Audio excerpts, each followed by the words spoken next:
Senator Gallego, thank you for sitting down with us. You're on the Senate Veterans Affairs Committee. You're a veteran with a pretty prominent voice, and I know this week you came out and said that you have a lot of concerns with what's going to go on with VA, some of these proposed cuts. You actually have put a hold on all nominees at the Department of Veterans Affairs.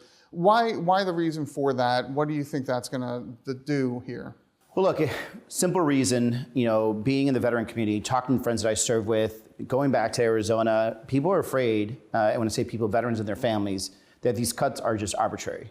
They have no clear intention. It's potentially going to harm services to people. And if you want to improve the VA, I think there's ways to do it, but just taking an arbitrary cut out of nowhere and saying that you have to fire 88,000 people without any real plan, how's that going to affect services? How's it going to affect our veterans? And I don't believe it's possible. In Arizona, they just told my VA hospital, the Phoenix VA hospital, they have to get rid of 15% of their workforce by June. This is the Phoenix VA that's had problems in the past because of lack of staffing. And now all of a sudden, they're going to just start getting rid of 15% of their workforce. And talking to people that use the VA, I actually have used the VA in the past too, talking to current workers, so there is no way they're going to be able to cut 15% of that staff without it actually affecting veterans. And I'm just not going to let that happen. I'm going to try to slow the process as much as possible, so at least we could save a lot of these workers, and more importantly, potentially save veterans' lives. So VA has said that they want to do a review before they go into some of these cuts, and they're going to look and see where there's efficiency and everything. But they've also announced that number, that 80,000. Right. Where did that number come from? Right. Yeah. So. And in Arizona, they just sent out a notice saying, starting in April, that they want the Phoenix VA to identify the 15% of the staff that they want to get rid of by June. Where did that review come from? Right. This is real people's lives. Veterans will die. They're going to be lack of services, lack of mental health services. There's so much work we've been doing to turn around the VA. And some 22-year-old Silicon Valley boy is coming up with an idea of what there should be cuts to the VA, has zero concept about the VA. Now, VA has grown dramatically in terms of its workforce and its budget in recent years. So just so I can clarify, you're not saying that there's not room for any efficiencies here. Right, I'm sure there's efficiency, but let's actually think about this versus just having an arbitrary cut. And by the way, the VA has grown because the veteran population has grown. Because we rectified a bad situation where there were so many veterans that were exposed to toxic burn pits. I'm including one of them. And we saw a lot of veterans that were being affected by it, some of them dying, that we had to expand the VA in order to meet that demand when we exposed these men and women to these toxins.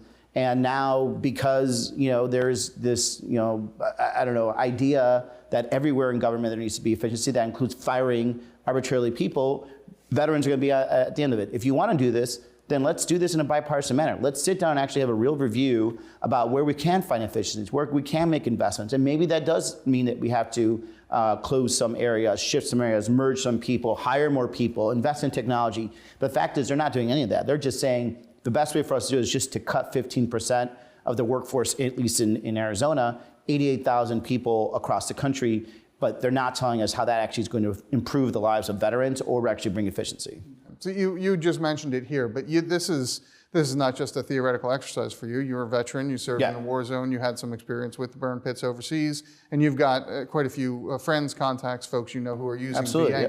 So in recent years, we've seen VA try and push out and bring more folks in. How do you think that work has gone? And is there a fear that this all starts to slide back, even if the cuts don't go through? Look, I fear that there is going to be a slide back in terms of, people that are not going to go and try to get their services. Veterans aren't going to go try to get services. And I certainly saw that when I returned from the war in 2005. I was deep into PTSD. I didn't really recognize it then.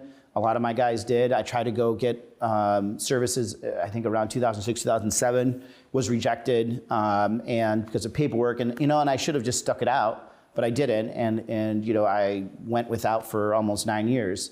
And I'm afraid that, the work that we've been doing, Democrats and Republicans, through multiple administrations, to get the VA where it is, where people feel like they could go and get the work and the services that they need, are just going to feel rejected, and they're just going to walk away. And we know that veterans, especially those with PTSD, if they don't seek treatment, they will have a higher likelihood of either A, not really having a fulfilling life, or B, suicide. Yeah. On that mental health issue, I know that's been a challenge for VA to recruit and retain those folks in the past. It seems self-evident, but if you're trying to bring more of those folks in and having these cuts at the same time, is that sending a mixed message to the medical community about? Well, absolutely. I mean, commitment? especially some of our trained therapists, they can go and work in the private sector and make a lot more money than they are in the VA. And so why, if you are coming out of college with some debt, would you go and work for the VA if at any point the VA could arbitrarily just fire you? And they're not just firing you and giving you severance. They're literally firing you, giving you your last paycheck, and you're off health insurance within a month, right? And so how are we going to recruit the doctors, the nurses, the specialists, all these people that can make better pay more and be more stable in the private sector when you have this gross abuse of employees? And again, it's not the employees that matter in the end. It's the services they provide to these veterans that are going to be hurt at the end. Right. All right. So you're a Democrat. You're in the minority in the Senate right now. I've noticed. This hold is something you can do. But talk to me about how effective this can be and what else you can do in terms of fighting against some of these proposals. Well, this is one of the few kind of arrows I have in my quiver. Normally, these types of nominees would just kind of sail through without any type of fight, and I'm going to make the VA administrator fight for every of his political appointee. And until I feel that the veterans are going to be held harmless, he's going to have to push these through the hard way.